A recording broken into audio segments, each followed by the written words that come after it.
Jeremiah chapters 11 to 20 today, and this is again doing quite a big section of 10 chapters. Not because there's anything not interesting about the book of Jeremiah, but again, there's not a huge amount of new stuff relative to Isaiah anyway, so I'm not going to dwell on it just for the sake of it.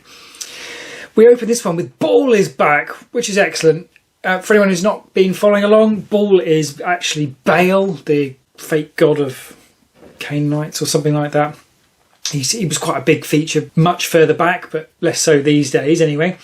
And I still don't quite get why that's a thing. It's just so... I mean, you worship a god that you have to sacrifice children to and set fire to stuff, and then nothing happens. You think it's just... If you talked previously about, you've had a menu of gods, you could have the god of the Israelites, and even if you didn't see anything happen, at least you don't have to set fire to anybody. And then Baal, yeah, it's just a bit odd, but yeah, he's back anyway.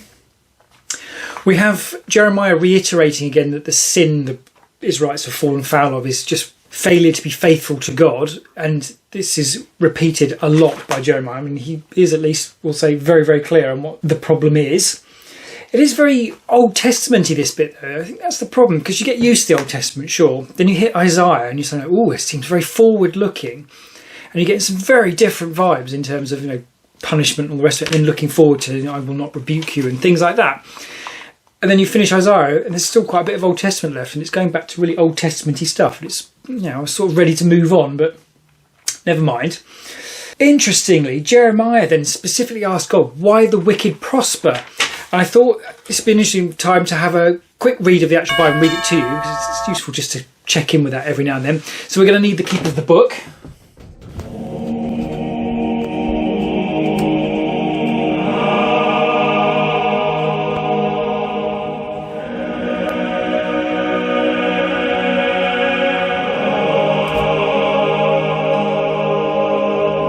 So in Jeremiah chapter 12 we have, if you have raced with men on foot and they have worn you out, how can you compete with horses? If you stumble in safe country, how will you manage in the thickets by the Jordan? Your relatives, members of your own family, even they have betrayed you. They have raised a loud cry against you. Do not trust them, though they speak well of you. They will sow wheat but reap thorns. They will wear themselves out but gain nothing. They will bear the shame of their harvest because of the Lord's fierce anger.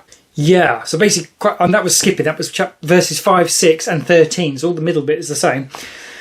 But yeah, that's basically, no, they don't prosper at all, even though it gives the impression that they do. Which is, in that idea that punishment is its own crime. No, its crime is its own punishment.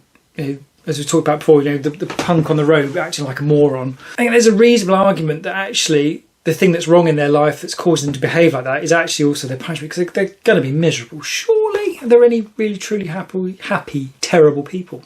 It's an interesting philosophical question. We then have the origin of this expression about a leopard can't change its spots. And in this context, it's talking about neither can you do good who are accustomed to doing evil, which is a little bit bleak, isn't it? And that's kind of, well, say very non-New Testament. I get that idea that you're supposed to be able to redeem yourself. This seems to be suggesting that you can't, and if you're evil, you should almost sort of give up. But I don't think that is coming from God, so I guess that's probably more just Jeremiah doing some more of his party pooping type thing. We then have a fabulous line from God where he says, I will pull up your skirts over your face so that your shame may be seen.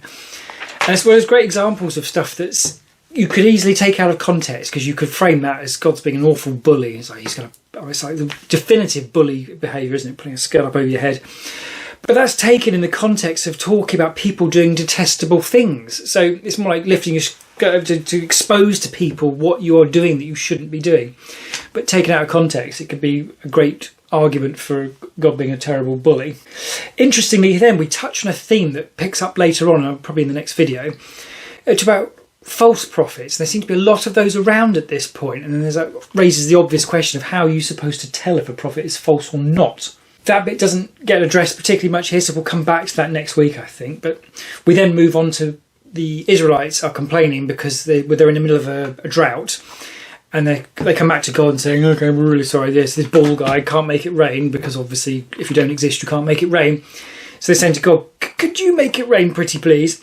But God's had enough at this point and basically just turns around and saying, no, you blew it. So yeah, after all that talk in Isaiah about things never going to rebuke you again, for now, at least it's still very much in the zone where things are not going well for the Israelites at all, for their own fault. We then have a quote about God, which it sounds more reasonable, because some of the stuff coming from Jeremiah sounds kind of silly, like suggesting that God doesn't actually know what's happening. But this one is, "Cursed is the one who trusts in man, who draws strength from mere flesh, and whose heart turns away from the Lord. But blessed is the one who trusts in the Lord." Well, it sounds very biblical and it seems like it fits, but it's a difficult one in practice, isn't it? Because where do you draw the line? I mean, like, for example, you can't just sort of sit there waiting for God to bring you food, like he's like not like a waiter or something. You've got to get up and you've got to do stuff. We then have a few bits that just sort of, let's just say, skip from one to the next. So we have the talk of the heart is deceitful above all things and beyond cure. Who can understand it? Which seems to be from Jeremiah. And it's, you know, sort of torn, because on the one hand that's extraordinarily cynical. By the other hand, it's not a bad approximation of human nature, I suppose. And it's, difficult one. We have talk of God rewards and punishes according to what deeds deserve. Very Old Testament, obviously. It just goes raise the interesting question of, we've talked about with Isaiah the future and what's coming, and resurrection for the new earth, that sort of thing. But what happens here? So people are still being punished for their deeds.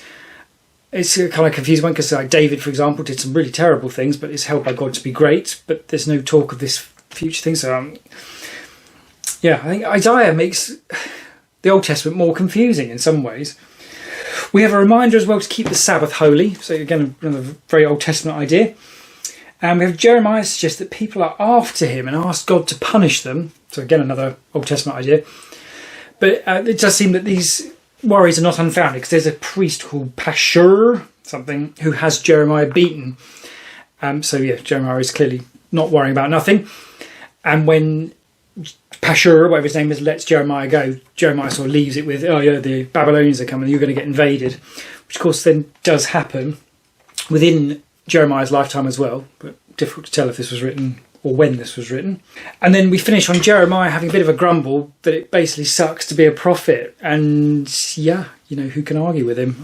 Isaiah spent 3 years going around naked, and Jeremiah hasn't had that yet.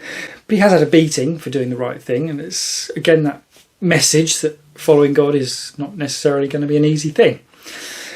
But so next we've got another 10 chapters to do in the next bit. So we will be through this one fairly quick, just picking out the new bits over Isaiah, and we'll see what's in that.